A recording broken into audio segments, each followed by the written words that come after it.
अगर आपने फ्लैश देख ली है तो बहुत अच्छी बात है, और अगर नहीं देखी है तो ये रिव्यू आपके लिए है। द फ्लैश, नाम से ही समझ में आ रहा होगा ये कहानी किसी स्पीडस्टर के ऊपर है।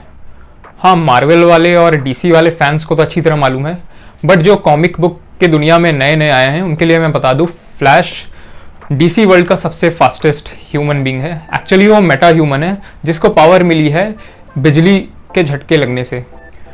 तो डीसी कॉमिक्स ने फ्लैश को फर्स्ट टाइम 1956 में इंट्रोड्यूस किया था। वैसे तो फ्लैश के कई सारे वेरिएंट एग्जिस्ट करते हैं, बट उसके सबसे 3 पॉपुलर वेरिएंट्स जो हैं वो है जे गैरिक, वॉली वेस्ट और बैरी एलन। इनमें से अभी पॉपुलर मीडिया में सबसे ज़्यादा जो कि फेमस है वो है बैरी एलन। बैरी एलन पे अभी एक रिसेंट CW की सीरीज़ भी आई है फ्लैश, जो कि अगर आप देखना चाहो तो देख सकते हो।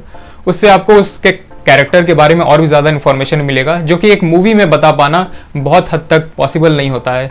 एक सीरीज़ में उस चीज़ को दिखाना बहुत ईजी होता है। बट फिलहाल टॉपिक से बिना भटके हम लोग डायरेक्ट आते हैं मूवी पे। तो फ्लैश मूवी अराउंड करती है मेन कैरेक्टर बैरी एलन के ऊपर, जो कि अब बड़ा हो चुका है और जस्टिस लीग का मेंबर है। ये मूवी फ्लैश के अराउंड घूमती है, जिसमें फ्लैश बैटमैन से सजेशन लेकर पास्ट में जाता है अपनी माँ को बचाने के लिए। फ्लैश की माँ का मर्डर कर दिया गया था उसके चाइल्डहुड में। कल्प्रिट बनाया गया था फ्लैश के पिता को, जो कि उस टाइम उस जगह पे थे भी नहीं, यानी कि मारा किसी और ने था और उन्हें झूठा फंसाया गया था। बट दुनिया यही मानती है कि बैरी एलन के ही पिता ने अपनी वाइफ का मर्डर किया था। इन सब चीज़ों से फ्रस्ट्रेट होकर फ्लैश माँ को याद करता है और वो सोचता है कि क्यों ना पास्ट में जाकर वो चीज़ें चेंज कर सके। सुनने में हैरानी लग रही है, कोई इंसान पास्ट में कैसे जा सकता है, बट ये कॉमिक वर्ल्ड है और एक स्पीडस्टर है जो कि लाइट से भी तेज स्पीड में चलता है। वो पास्ट में भी ट्रैवल कर सकता है, वो फ्यूचर में भी जा सकता है, और इन सब चीज़ों को हेल्प करता है स्पीड फोर्स, जिसके बारे में और अगर आपको ज़्यादा जानना है तो आप विकिपीडिया में भी सर्च कर सकते हैं या फ्लैश सीरीज़ भी देख सकते हैं, जिसमें फ्लैश के बारे में और भी ज़्यादा डिटेल में स्पीड फोर्स के बारे में समझाया गया है। तो जब फ्लैश जाता है पास्ट में तो वो अपनी माँ को तो बचा लेता है, बट उसके वजह से एक बटरफ्लाई इफेक्ट होता है और कई सारे चेंजेस और इवेंट्स होते जाते हैं, जिसकी वजह से एक कैटास्ट्रॉफिक सिचुएशन क्रिएट होता है और फ्लैश को उसे हैंडल करना पड़ता है। इस सीरीज में एजरा मिलर 2 फ्लैश का कैरेक्टर प्ले कर रहे हैं। एक तो वो खुद जो कि प्रेजेंट से पास्ट में गए हैं, और एक जो वो खुद हैं वो 18 साल के हो गए हैं, उनका एक यंगर वेरिएंट है। ये मूवी आगे मूव ऑन करती है और दिखाती है 2 फ्लैश के आपस का केमिस्ट्री, और उनका एक स्टोरी दिखाता है कैसे वो टैकल कर रहे हैं अपनी चीज़ों को। जो पास्ट वाला फ्लैश है जो अभी 18 साल का है, उसके पास अभी पावर मौजूद नहीं है, और जो करंट फ्लैश है जो कि प्रेजेंट से पास्ट में गया है अपनी माँ को बचाने के लिए, वो हेल्प करता है। जो कि पास्ट वाला फ्लैश है उस फ्लैश को हेल्प करता है पावर रिगेन करने में, बट इस पूरी सिचुएशन के दौरान उसकी खुद की पावर चली जाती है। सुनने में थोड़ा सिमिलर लग रहा होगा ना। ये कहानी एक्चुअली ली गई है कॉमिक बुक फ्लैश पॉइंट से, बट इसमें बहुत सारे चेंजेस किए गए हैं एंडी मुशेटी जो कि डायरेक्टर हैं इस मूवी के। खैर, अब आगे बात करते हैं। आपको मैन ऑफ स्टील के जनरल जॉर्ड तो याद ही होंगे। हाँ, वही जो कि डीसी के अब तक के सबसे बेस्ट विलन माने जाते हैं। तो फ्लैश जब टाइमलाइन चेंज करता है और दूसरे टाइमलाइन में जनरल जॉर्ड वापस से अर्थ पे आता है। एक्चुअली वो वापस से नहीं आता, वो फर्स्ट टाइम अपने टाइमलाइन में वो फर्स्ट टाइम में अर्थ पे आता है।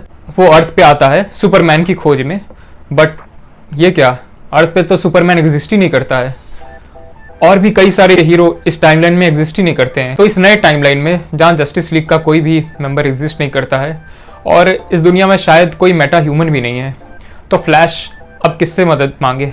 अभी एक ऐसा इंसिडेंट होता है जिससे फ्लैश को रियलाइज़ होता है कि इस यूनिवर्स में बैटमैन एग्जिस्ट करता है, और वो बैटमैन की खोज में निकल पड़ता है। जब वो बैटमैन की खोज में वेन मैनर जाता है तो उसे रियलाइज़ होता है कि बैटमैन यहाँ पे बेन एफ्लेक वाला बैटमैन नहीं, बल्कि माइकल कीटन वाला बैटमैन है।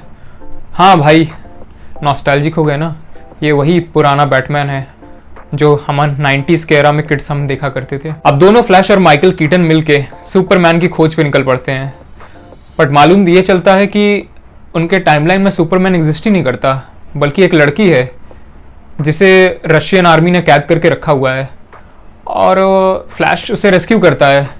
बट रेस्क्यू करने के बाद मालूम चलता है कि वो लड़की एक्चुअली में सुपरमैन की कज़न है। तो दोनों फ्लैश, बैटमैन और सुपर गर्ल मिलके जनरल जॉर्ड के साथ कैसे फाइट करते हैं, आगे मूवी आप देखेंगे तो आपको खुद मालूम चल जाएगा, क्योंकि ज़्यादा डिटेल बताने का मतलब है फुल ऑन स्पॉइलर देना। अब आते हैं इस मूवी के कुछ पॉजिटिव पॉइंट्स पे और नेगेटिव पॉइंट्स पे जो कि मुझे पर्सनली फील हुआ। सबसे पहले पॉजिटिव्स पे, इस मूवी का सबसे अच्छा पार्ट था स्टोरी काफ़ी अच्छा है और काफ़ी हद तक फ्लैश पॉइंट पैराडॉक्स से ही मैच करती है, बट डायरेक्टर ने इसने काफ़ी सारे चेंजेस किए हैं। बेसिकली ये मूवी बनाई गई थी डीसी यूनिवर्स को रीसेट करने के लिए, रिबूट करने के लिए, बट अभी उसमें भी कन्फ्यूजन है, बट ओवरऑल स्टोरी मुझे काफ़ी अच्छी लगी।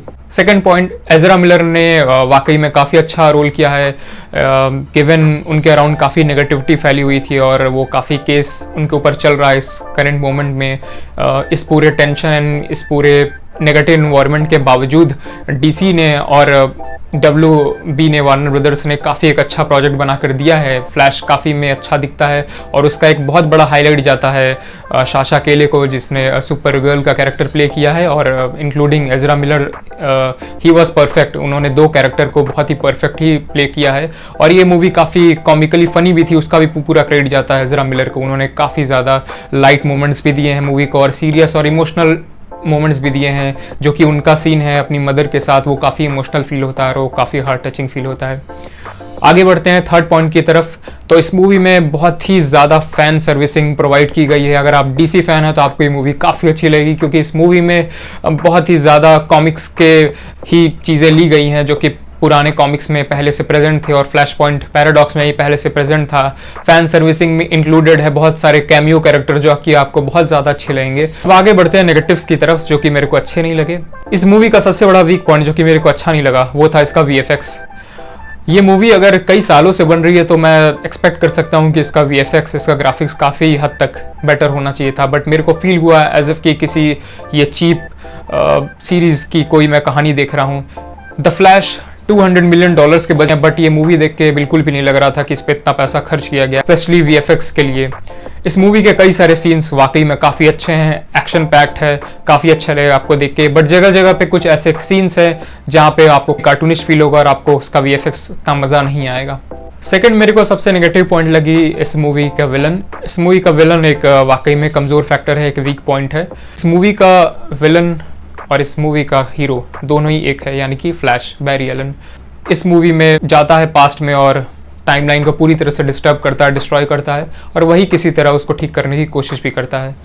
तो बेसिकली इस मूवी का हीरो और विलन वो खुद ही है। बट अगर सेकेंडरी विलन की बात की जाए, जो कि जनरल जॉर्ड है, जो कि एक बहुत ही अच्छे एक्टर है, माइकल शैनन, जिन्होंने कितना अच्छा पार्ट निभाया था मैन ऑफ स्टील में सुपरमैन के अगेंस्ट, उनको काफ़ी ही एक नेगेटिव उसमें पोर्ट्रे किया गया है। उनका एक कैरेक्टर उस रूप में सामने नहीं आ पाया है जिसमें जैक स्नाइडर ने मैन ऑफ स्टील में जो कि सामने लेकर आए थे। तो मुझे कहीं ना कहीं ये फील हुआ कि एज अ विलन वो इस मूवी में उतना स्टैंड आउट नहीं हो पाए। थर्ड, मेरे को नेगेटिव पॉइंट ये लगी कि ये मूवी 2D में रिलीज़ की गई है, 3D में नहीं आई है। वैसे मैंने तो ये मूवी 4DX में देखा, बट उसमें भी मूवी 2D में चल रही थी स्क्रीन में। तो मेरे को कहीं ना कहीं फील हुआ कि कॉमिक बुक मूवी, वो भी फ्लैश के ऊपर है, तो 3D में आना बनता था। 2D में वो विजुअल इफेक्ट्स ज़्यादा अच्छे से उतने अच्छे से समझ में नहीं आ रहे थे, जो कि इसका 3D इफेक्ट में और भी ज़्यादा इम्पैक्ट पड़ता। तो मेरे को बेसिकली ये फील हुआ कि 3D होता तो ज़्यादा बेटर होता, और 2D में वो विजुअल इफेक्ट्स के मज़े नहीं आ रहे थे जो कि 3D मूवी से हम लोग एक्सपेक्ट करते हैं, स्पेशली एक कॉमिक बुक मूवी जो कि फ्लैश के ऊपर है। फ्लैश एक हाईली हाइपर एक्टिव हीरो है, जो कि दुनिया का सबसे फास्टेस्ट सुपर हीरो कहा जाता है। तो उसकी मूवी में अगर 3D इफेक्ट्स रहते तो वो ज़्यादा अच्छा होता है। स्पेशली जो एक हम लोग इंट्रो सीन देखते हैं जिसमें फ्लैश कुछ बेबीज़ को बचाता है हॉस्पिटल से, वो सीन काफ़ी इंटरेस्टिंग था। अगर वो 3D में होता तो काफ़ी अच्छा लगता। तो ये हम लोग वीडियो अब सम अप करते हैं और फाइनल कंक्लूजन यही निकलता है कि ये मूवी बहुत अच्छी है और इसको मैं रेटिंग देना चाहूँगा 8 out of 10। Actually 8 is not bad. ये मूवी काफ़ी अच्छी थी। अगर कंपैरिजन करें स्पाइडरमैन अक्रॉस द मल्टीवर्स से तो वो मेरे को ज़्यादा बेटर लगी, but of course this is not at all bad. Flash आप डेफिनेटली जाके थिएटर में देखो, एक अलग सा आपको एक सिनेमैटिक एक्सपीरियंस मिलेगा इस मूवी से, जो कि फ्लैश के पास्ट के जो सीन्स है, जब वो फ्लैश पास्ट में जाता है और स्पीड फोर्स अपनी यूज़ करता है, तो वो कुछ एक सीन बहुत ही अच्छे हैं, बहुत ही ज़्यादा विजुअली आपको वो एक अच्छा पर्सपेक्टिव देगा और अट्रैक्ट करेगा आपको। तो मैं अपनी तरफ से रिकमेंड करूंगा कि आप थिएटर में जाके इसका लुत्फ़ ज़रूर उठाएं। स्पेशली अगर आप डीसी फ़ैन हैं तो ज़रूर दिखें, और अगर आप मार्वल फ़ैन हैं तो और भी जाएं, क्योंकि आपके दिमाग में तो ये बैठा है कि डीसी अच्छी मूवीज़ नहीं बना सकती है, बट ऐसा नहीं है। डीसी ने इस बार काफ़ी अच्छा काम किया है और उसका क्रेडिट सारे डीसी और वार्नर ब्रदर्स के मेम्बर्स को जाता है। इस मूवी में काफ़ी कैमियोज़ भी हैं और काफ़ी ज़्यादा आपको सरप्राइजेस भी देखने को मिलेंगे, स्पेशली बहुत ज़्यादा कैमियोज़ है, तो उसके लिए आप रेडी रहना। बेसिकली ये स्पाइडरमैन टाइप वर्जन है जिसमें आपको मल्टीवर्स से कई सारी चीज़ें देखने को मिलेंगी। बट हाँ, फ्लैश पॉइंट पहले आया था तो हम कंपैरिजन नहीं कर सकते हैं। बेसिकली मल्टीवर्स का कंसेप्ट पहले डीसी पे ही आया है, तो डीसी पे ही ज़्यादा ओन करती है इन सब चीज़ों को। तो अभी के लिए बस इतना ही, अब मिलते हैं अगली बार। बाय द वे, ये मेरा फर्स्ट एवर वीडियो था यूट्यूब पे। होपफुली आपको अच्छा लगेगा। एडिटिंग उतनी कमाल की नहीं होगी, लाइटिंग्स और आपको उतने अच्छे नहीं लग रहे होंगे, बट सब कुछ टाइम के साथ बेटर होता जाएगा अगर आप मेरे को प्रमोट करेंगे, आप मेरे को हेल्प करेंगे। तो अगर आपको अच्छा लगा ये वीडियो तो सब्सक्राइब बटन दबाइए। मैं आपको आने वाले हर एक कॉमिक बुक, मूवी, एनीमे और इन जनरल इन मूवीज़ के भी रिव्यूज़ देता रहूँगा। तो हिट द सब्सक्राइब बटन और मिलते हैं अगली बार। तब तक के लिए बाय।